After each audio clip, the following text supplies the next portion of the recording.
parts to the immigration issue. The first part has to do with at the workplace. We have to address this at the workplace. As long as there are jobs and it's attractive, then we're going to find people who are drawn here. Now, the Bush administration made a very good start at that, and Secretary of the Homeland Security Chertoff had several very good solutions. One is that when employers were knowingly hiring people who were illegal, he took action against the employers. Secondly, is that he did raids and collected people in large numbers, and then took them out of the country. Within 48 hours, he moved them out of the country. And by the way, he checked their IDs, and if they were using IDs, there were the identification of existing American citizens, because this is very popular. Don't just sell a false ID, sell your social security number. Sell a copy of your driver's license, and they use that for proof. Those people were prosecuted. Those rules have been rolled back. Secretary Napolitano has announced that it is her policy that INS may not conduct a raid anywhere in the United States without her personal approval. There are no more raids. We have employers being prosecuted, there are no more raids, and she rolled back the policy that said we will prosecute people for having false identification. They are no longer being prosecuted for that.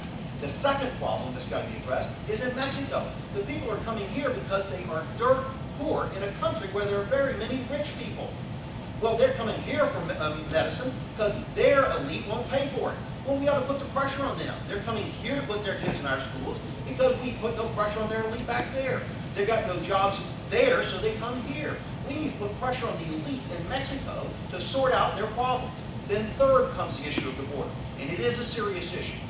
You cannot just build a wall, but I hear that all the time, oh, you can't build it. I heard nobody say build a wall. I heard people say build barriers, build things that canalize. Now, I'll tell you what, a career as a reconnaissance guy, here's what I learned. If a barrier is not observed, it's not a barrier, it's a joke. It's got to be observed. But you're not going to observe it with fancy cameras. We need more boots on the ground. We need more people on the ground. We've gone from 6,000 in Border Patrol to 18,000. That's probably half enough, maybe more than that. And lastly, I keep seeing this $1 billion into cameras. What we need is helicopters.